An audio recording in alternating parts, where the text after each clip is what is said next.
This podcast is provided with the understanding that it does not constitute professional medical advice. The information presented on this podcast are my own personal views, opinions, and summaries of research. Always consult your physician regarding any medical concerns, conditions, or treatments.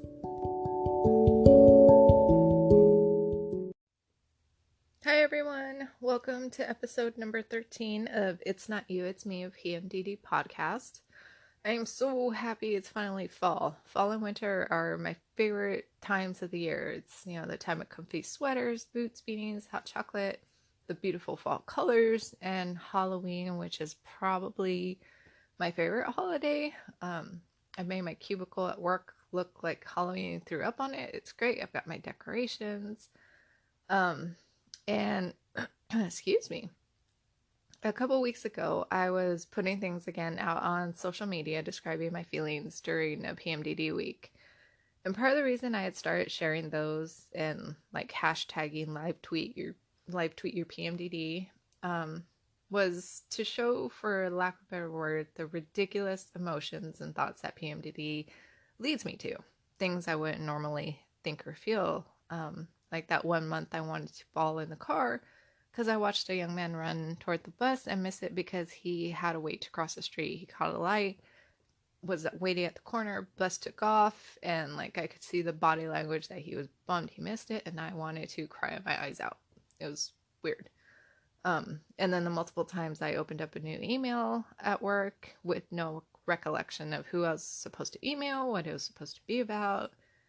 And the time also that I wanted to violently throw a box of donuts to the floor because they were all plain glazed. Not one maple, which are my favorite, but, I didn't need that donut. I wouldn't normally have had that feeling of wanting to throw it on the ground, but it was a PMDD week, and that's what I felt.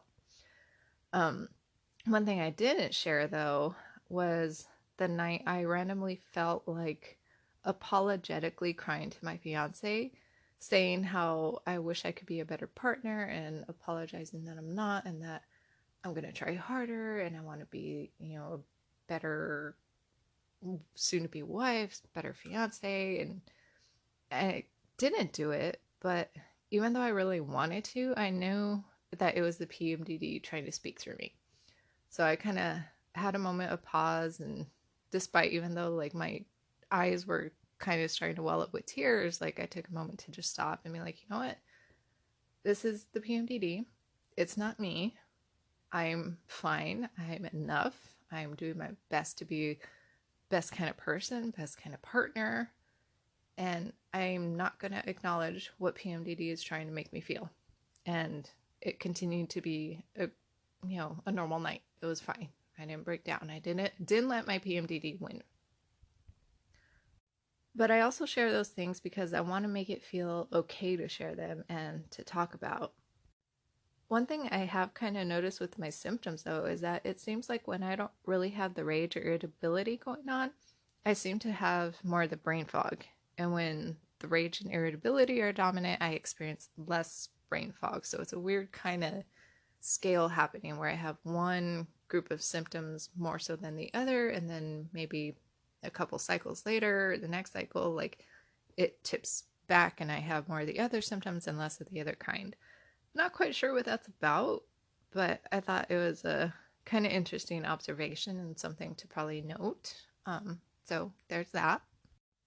Today I wanted to talk about this article I found recently that caught my attention. And it's titled Mindfulness-based Stress Reduction as a Promising Intervention for Amelioration of Premenstrual Dysphoric Disorder Symptoms. And it was published in 2015 and comes out of North Carolina. If you've heard some of my other episodes, I'm not really one for taking medications for anything, like even a headache. And that's just my personal preference for different reasons. There's nothing wrong with it, nothing wrong with people that do take medications. It's just my thing that I try not to. So when I saw this article, I was interested because it's a non-medical approach, and I have been kind of wanting to know more about mindfulness.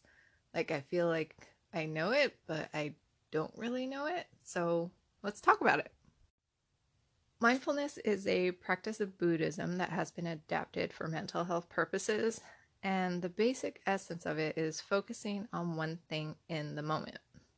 So to kind of help give me a better idea of like what it exactly is and to have a better understanding, I found this Psychology Today article that had a quote that I think explained it really nicely and in a way that made it a little easier for me to understand. And it was actually a quote from a Holocaust survivor that said, "Between stimulus and response, there's a space. And in that space lies our power to choose our response. In our response lies our growth and our freedom." And I thought it was a really powerful statement. And it really drove home the concept of mindfulness for me, because what we decide to do, how we decide to react in that space can affect so much. Like I think of the butterfly effect. You react one way, that's going to ripple out into your life, into others' lives in who knows what way. So, and then it's in that moment of choice that I think so many of us that are caught up in this habitual reaction to things, that I think that we just jump right over that space and go into a response which may not always be positive. So it really brought home the idea of what mindfulness is, the concept of it, and like where it is, I guess, like acknowledging that space. And mindfulness also came up in my other searches among journals, and when I researched MBSR separately, which is an acronym for Mindful-based Stress Reduction, I found it in other studies relating to cancer patients, inmates, tennis athletes, dementia patients. So it didn't really seem like there's any limit to its application. But before we jump into this study, it's probably best to get a little background on MBSR. It's an 8-week program with one day-long session that was started in 1979 by Jon Kabat-Zinn. And I like to know people's background, so I also researched him. And he's an American professor emeritus of medicine and the creator of the Stress Reduction Clinic and the founding executive director of the Center for Mindfulness in Medicine, Healthcare, and Society at the University of Massachusetts Medical School. So, nothing fancy. I'm sure he's got a lot of free time. And I also found his Twitter account, which you can follow if you want to learn more about mindfulness and its teachings. It's at Jon Kabat-Zinn, so it's JonKabatzinn.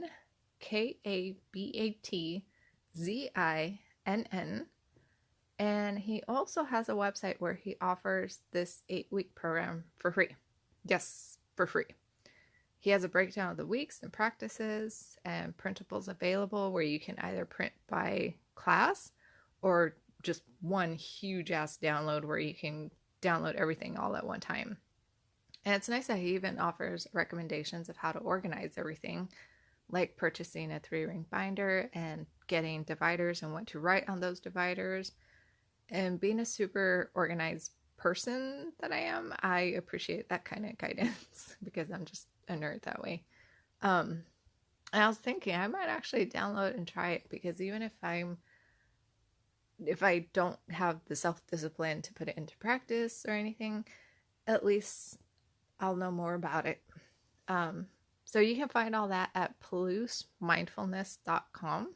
That's PALOUSE mindfulness.com. And while you can download the resources online, he does write that doing an in-person course is better because you're more likely to stick with it and finish the course. But I'm guessing live courses probably cost a lot of money. So personally, I'd opt for the free thing, probably better than nothing. But options are out there. Since mindfulness has been shown in other studies to be effective in improving things like irritability, anger, conflict, and rapid mood swings, which are all core symptoms of PMDD, they hypothesized that mindfulness could also offer relief from those suffering from PMDD symptoms. And I had shared this quote from the article on my Instagram, which you can find at PMDD Podcast, also on Twitter by the same name. But I wanted to share it here again. And it was drawn from other previous studies, so, like data within data. And it said that PMDD is characterized by the cyclic recurrence of affective and somatic symptoms in the luteal phase of the menstrual cycle, resulting in luteal phase impairment equivalent to that of major depression, panic disorder, and post-traumatic stress disorder, PTSD. And I think that really helps paint a picture for people that don't know what it's like to have PMDD. Like most adults seem to have heard of PTSD or have an idea of what clinical depression is, but yet PMDD is still not as well known as PTSD, even though the impairment causes, the conditions are almost the same in that respect. The impairment, the effect in daily life that it has. And sometimes when I tell people, the symptoms are said to be equivalent of that of a major depressive order, that's when they're kind of like, oh, whoa, that really sucks. Like, yeah, no shit. In the introduction of the study, they talked about selective serotonin reuptake inhibitors, or SSRIs, which are usually the first line of treatment in symptoms for PMDD. But they said that despite how well they work, nearly half of all women with a menstrually related mood disorder don't take them or stop taking them within 6 months. So with that in mind, please remember that this data or all this information is from an article from 2015, and it was pulling from studies prior to then. So for all we know, the numbers are different. But I think at that time, that's pretty monumental. And while there weren't many, the few studies that have been done about behavioral or cognitive therapy for PMDD symptoms seem to support their efficacy. And I think that's what drew these researchers to wanting to find out more and do another study, especially since mindfulness has the ability to modulate stress and emotion regulation, which are two things strongly associated with PMDD. So it all kind of ties together. Plus, mindfulness has also been studied for its effect on decreasing blood pressure and treating pain syndromes. So I've joked before about how medicine seems to be crazy full of acronyms. And before we move on, here's another one to keep in mind when you hear me mention it again later, and that's MRMD, which stands for menstrually related mood disorder. And I just wanted to get that out there before we move on. So the way they found participants for the study was through newspaper ads and posted flyers up in the community, and they contacted women who were also originally enrolled in a previous MRMD study.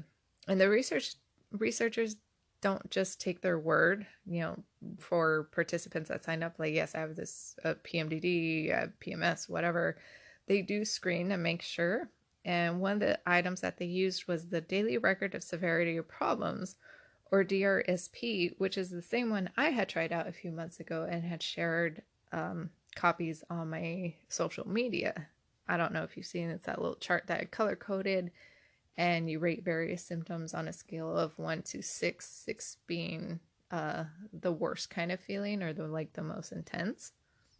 And of the women that enrolled and began the study, 21 actually completed the mindfulness training, and they were taught by 2 trainers who went through the teachings at the Center of Mindfulness at University of Massachusetts Medical Center.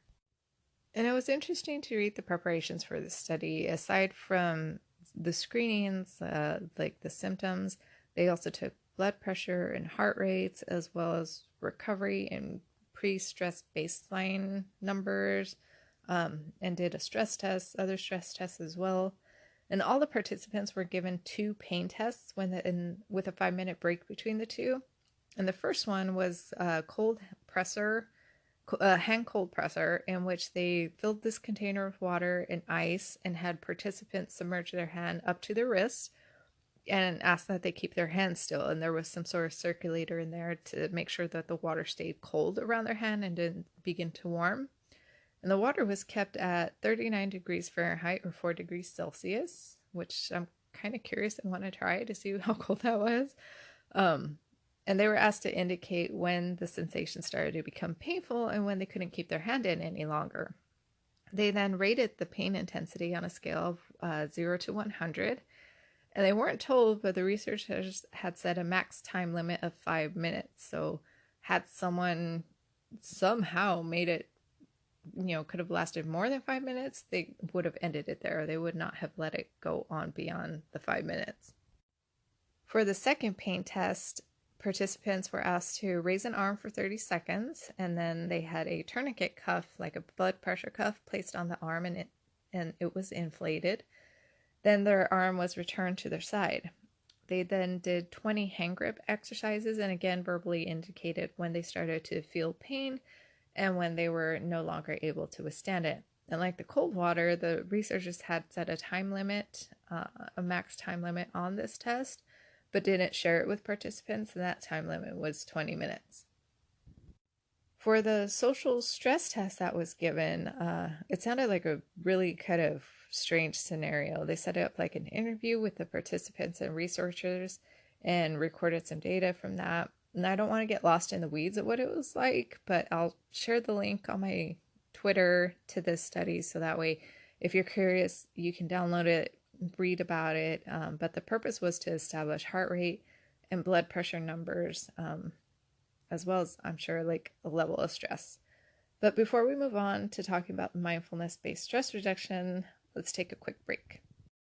So the MBSR intervention or training that was given to the participants included 2-hour sessions over a period of 8 consecutive weeks, so 8 classes, and a 4-hour Saturday retreat.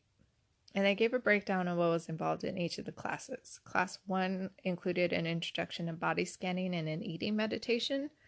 Class 2 was an intro to sitting meditation with awareness on breathing. 3 involved an introduction to gentle yoga movements. Class 4 was an introduction on walking meditation. 5 was an expanded session on sitting meditation and a discussion on the role of mindfulness in stress in everyday life. Class 6 involved working with strong emotions and inner resources for emotional resilience. Class 7 introduced participants to choiceless awareness, which is a practice where one is fully aware of the moment but not focused on any physical, mental image, or object. And that's something I definitely want to look more into. Class 8 was a review of the intervention and discussions about continuing the practice of what was learned outside of the course. And in the shortened Saturday retreat that they did, participants were introduced to functional silence and participated in various meditations and discussions and reflections. And that Saturday retreat, I think, was originally supposed to be like an 8-hour, but was shortened to 4 hours.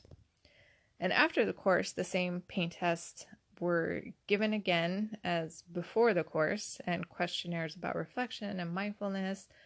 They were also given a self-compassion scale to complete. And I really, really wanted to share the definition they offered for self-compassion because I felt it was so great and so full of goodness. Like for some reason, like it just gave me warm, fuzzy feelings. But they defined it as holding one's feelings of suffering with a sense of warmth, connection, and concern. And that just seemed like so self-loving to me. I just thought it was great. Sorry. So using questionnaires and inventory ratings, they did post-intervention evaluations with the participants. And they had also required that participants use an MBSR diary to record how many minutes they spent using different practices each day at home. And the diaries were turned in weekly to the study coordinator at each class. In the end, all the participants engaged in some sort of mindfulness practice at home 80% of the days over the course. And when they compared their tracking ratings from the DRSP from the pre and post ratings, they found a decrease in the premenstrual ratings of depression, hopelessness, anxiety, mood swings, sensitivity, irritability, and conflict with others. They also administered the 2 pain tests again, but found an increase in pain tolerance to the cold pressor, but no difference in the tourniquet cuff test, which I think is a little weird, but who knows why that was the outcome. And it sounded like most of the participants had a positive experience with the class. One called it eye-opening, and another said it gave her the tools to help her manage her emotions and stress when she felt out of control, that it felt it gave her control. And just about all the participants were applying what they had learned in the class to other areas of stress in their life, not just solely related to premenstrual stress that was happening. The good thing is that the researchers felt that they had gained enough data from this study to feel like it was enough to show that MBSR would be efficacious for symptoms related to MRMD. I always have to slow myself down with those acronyms, otherwise, I feel like I get tongue-tied. But they did feel that the small sample size might have contributed to an absence of the effect of feelings of worthlessness, which I think is a little unfortunate. It didn't help with that, but I kind of agree. A sample of 21, well, it can give an idea. It's probably better to do a study with more. Maybe it would have had a different outcome. Who knows? And the study had its other limitations as well, aside from the small sample group, but MBSR could actually provide an alternative behavioral intervention for MRMDs. And just like about every other paper that I read, toward the end of it, they say the subject warrants further studies. That, again, just totally seems to be a common theme with things. Like once they do the test, they do the study, gather out the data, look at the results. I'd say 95% of the studies I've read all say this needs further investigation. Further studies needed on this. Pretty much the same. So going back to that quote from the beginning about the space between stimulus and response, I feel like that's what's the key. Whether it's feelings or thoughts brought on by PMDD or something else, if we can slow down to acknowledge that space and take the time to think about a more positive reaction, things would be so much better. I doubt we can achieve world peace with that, but if we can have better lives, better relationships, because we're taking the time to think about it and not just habitually react, I think things would be a lot better. And before I started working on my notes for this episode, I put it out on social media asking if any of you had experience with mindfulness for your PMDD symptoms. And I wanted to share some of those responses because some of you did have something to say, which I love and I'm so thankful for. So Imperfectly Peaceful said, yes, meditation, both through apps and short ones I create myself to make sure I'm feeding my brain positive messages when it wants to sink to the darkest depths. Rebecca 5 Joy said, yes, that and yoga have helped me a lot. Brett and Rick said, it's not an easy feat during a PMDD bout, but it's obtainable. Kitty's IDC said, that's what I was looking for when I looked into self-awareness to help me with my PMDD. I do it every week of every month now for the past year and a bit. It helps me bunches. Nicola Lucy said, tracking my symptoms became part of bringing more attention and awareness to what the hell was happening to me, and then helped me manage my symptoms naturally. The more I engaged with my body through mindful listening, the more I took back control of my cycle, gradually healing myself from PMDD. This process was the basis of my work, shadow walking. And Candy Klein said, I use the Calm and Headspace app for meditation twice a day, and it has helped me incredibly to pull myself out of my head. So thank you all for sharing your feedback and your experiences. By sharing these, it's not only great for discussion, but good to know about these apps like Headspace, Calm. I have Calm on my phone, but because I'm not regularly practicing it, sometimes I forget I have it, but I'm going to try to be better.